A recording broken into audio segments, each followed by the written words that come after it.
کہ منکر ایک اصول حدیث کی اصطلاح ہے اور وہ ضعیف احادیث کی قسموں میں منکر روایت بھی آتی ہے۔ حضرات ذکر یہ یاد رکھیں کہ منکر حدیث وہ ہوتی ہے جس میں ضعیف راوی ثقہ راوی کی کیا کرتا ہے، مخالفت کرتا ہے۔ یعنی ضعیف راوی جو ہوتا ہے وہ جو ثقہ راوی ہوتا ہے، ضعیف راوی نے جو روایت بیان کی ہے اسی طرح ثقہ راوی نے بھی وہ روایت بیان کی ہے، لیکن جو ضعیف راوی آپ جانتے ہیں ضعیف راوی ہے، تو ضعیف راوی جب ثقہ راوی کی کیا کر رہا ہو، متن کے اندر یا سند کے اندر وہ مخالفت کر رہا ہو، تو اس وقت ضعیف راوی کی جو روایت ہوتی ہے وہ منکر ہوتی ہے، اور جو ثقہ راوی کی جو روایت ہوتی ہے وہ معروف ہوتی ہے۔ اسی طرح حضرات ذکر محدثین کے ہاں منکر حدیث کا اطلاق اس راوی کی روایت پر بھی ہوتا ہے جو راوی ہو تو ثقہ، لیکن وہ ایک جماعت جو ثقہ راویوں کی ہے اس کی کیا کر رہا ہو، حدیث کے اندر حدیث کا متن بیان کرنے میں یا حدیث کی سند بیان کرنے میں وہ مخالفت کر رہا ہو ان کی، تو اس صورت میں جو اکیلا ثقہ راوی ہوتا ہے، متفرد اس کو کہا جاتا ہے یا منفرد کہا جاتا ہے، تو اس کی جو روایت ہوتی ہے اس پر بھی محدثین کبھی کبھار منکر کا اطلاق کر دیتے ہیں۔ ویسے تو ایسی روایت کو شاذ کہا جاتا ہے محدثین کے ہاں، جس میں ثقہ راوی اپنے سے زیادہ ثقہ راویوں کی کیا کر رہا ہو، مخالفت کر رہا ہو، تو اس کی روایت کو شاذ کہا جاتا ہے، اور جو باقی جماعت ہوتی ہے ثقہ راویوں کی ان کی روایت کو محفوظ کہا جاتا ہے۔ لیکن کبھی کبھار حضرات ذکر اسی شاذ روایت پر بھی محدثین منکر کا اطلاق کر دیتے ہیں۔ یہ میرے سامنے مقدمہ ابن صلاح ہے، یہ اصول حدیث کی ایک معروف و مشہور کتاب ہے۔ اس کی 14ویں نوع کے اندر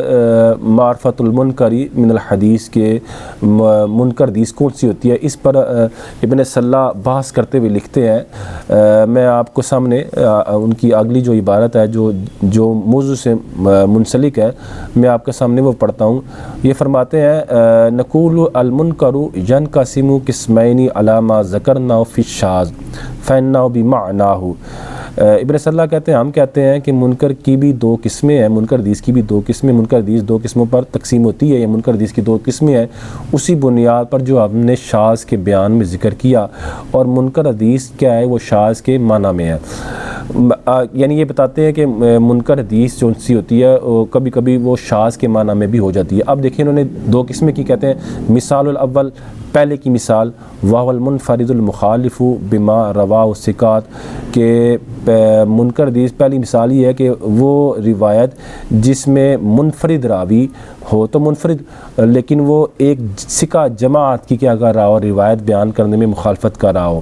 اب آگے ابن صلاح نے اس کی مثال دی کہ راوی تو ثقہ ہوگا لیکن وہ ایک جماعت کی کیا کر رہا ہوگا، روایت بیان کرنے میں یا تو متن کے اندر مخالفت کر رہا ہوگا یا سند کے اندر مخالفت کر رہا ہوگا۔ تو اب آگے ابن صلاح اس کی مثال دیتے ہیں کہ وہ راوی جو ہو تو ثقہ، لیکن وہ اپنی ایک ثقہ جماعت راویوں کی اس کی کیا کر رہا ہو، مخالفت کر رہا ہو۔ اس کی مثال دیتے ہوئے ابن صلاح فرماتے ہیں روایت مالک عن الزہری عن علی بن حسین عن عمر بن عثمان عن اسامہ بن زید عن رسول اللہ صلی اللہ علیہ وسلم قال لا یرث المسلم الکافر ولا الکافر المسلم۔ یہ وہ روایت حضرات ذکر جس کو امام مالک نے امام زہری سے سنا، اور امام زہری نے حضرت علی بن حسین سے سنا ہے، اور حضرت علی بن حسین نے عمر بن عثمان سے سنا، اور عمر بن عثمان نے حضرت اسامہ بن زید سے سنا، اور اسامہ بن زید جو صحابی رسول اللہ صلی اللہ علیہ وسلم سے سنا کہ رسول اللہ صلی اللہ علیہ وسلم نے فرمایا کہ مسلمان جو ہے وہ کافر کے مال کا وارث نہیں ہوگا، اور نہ ہی کافر مسلمان کے مال کا وارث ہوگا۔ اب حضرات ذکر یہ ایک حدیث ہے جو بخاری شریف کے اندر موجود ہے، مسلم شریف کے اندر بھی ہے، اس کو امام مالک بیان کرتے ہیں۔ اب ہوا کیا، اب آپ خود ابن صلاح آگے لکھتے ہیں وَخَالَفَ مَالِكٌ غَيْرَهُ مِنَ الثِّقَاتِ فِي قَوْلِهِ عمر بن عثمان بِضَمِّ العین۔ ابن صلاح کہتے ہیں کہ اس حدیث کے متن کو بیان، اس حدیث کے سند جو بیان کرتے ہوئے مالک جو امام مالک ہیں انہوں نے اپنے سے زیادہ جو ثقہ راوی ہیں، ثقہ راویوں کی ایک جماعت کی کیا کی ہے، مخالفت کی ہے۔ کس طرح مخالفت کی ہے کہ امام مالک نے جب سند بیان کی تو سند میں جو راوی تھا عمر بن عثمان، اس کو عمر بن عثمان پڑھا، بِضَمِّ العین یعنی عمر کے نام سے اس کو پڑھا۔ اب آگے وہ فرماتے ہیں ابن صلاح وَذَاكَرَ مُسْلِمٌ صاحب الصحیح فی کتاب التمیز ان کل من رواہ من اصحاب الزہری قال فیہ عمر بن عثمان یعنی بفتح العین۔ اب ابن صلاح کہتے ہیں کہ امام مسلم جو صحیح مسلم جو صاحب صحیح ہیں، یعنی جو امام مسلم جن کی صحیح مسلم ہے، انہوں نے اپنی کتاب تمیز کے اندر یہ کہا ہے کہ ان کل من رواہ من اصحاب الزہری، کہ امام زہری جو ہیں، امام زہری امام مالک کے بھی استاد ہیں، یہ ابن صلاح کہتے ہیں کہ ہر وہ راوی جس نے امام زہری سے کیا کیا ہے، اس حدیث کو بیان کیا ہے، یعنی امام زہری کے باقی جتنے بھی شاگرد ہیں ان سب نے اس روایت کو جب بیان کیا تو انہوں نے عمر نہیں کہا بلکہ انہوں نے عمر بن عثمان کہا، جبکہ امام مالک نے عمر کہا۔ تو حضرات ذکر یہ ابن صلاح نے مثال بیان کی امام مالک کی کہ امام مالک نے امام زہری سے جب اس حدیث کو بیان کیا تو سند کے اندر انہوں نے کیا کیا، عمر بن عثمان کی جگہ انہوں نے عمر بن عثمان کہہ دیا، جبکہ امام زہری کے جو باقی شاگرد تھے، جس طرح امام مالک شاگرد تھے، اسی طرح امام زہری کے جو باقی شاگرد تھے انہوں نے کیا کیا، جب انہوں نے امام زہری سے یہ روایت بیان کی، امام زہری سے یہ روایت سن کے جب انہوں نے بیان کی تو انہوں نے عمر نہیں کہا بلکہ انہوں نے عمر بن عثمان کہا۔ تو اس میں ابن صلاح بتا رہے ہیں کہ امام مالک کو یہاں کیا ہوئی، خطا ہوئی، امام مالک کو یہاں غلطی لگی۔ اب دیکھیں نا حضرات ذکر، یہاں امام مالک ایک ثقہ راوی ہیں، متقن راویز ہیں، حافظ راوی ہیں، لیکن اس کے باوجود امام مالک سے یہاں کیا ہو رہی ہے، راوی کا نام بیان کرنے میں غلطی ہو رہی ہے۔ تو حضرات ذکر اصولی طور پر جیسے میں نے کہا کہ اصولی طور پر ایسی روایات کو، یعنی ایسی جو غلطی ہوتی ہے اس کو شاذ کہا جاتا ہے، اور جو اس کے مد مقابل درست جو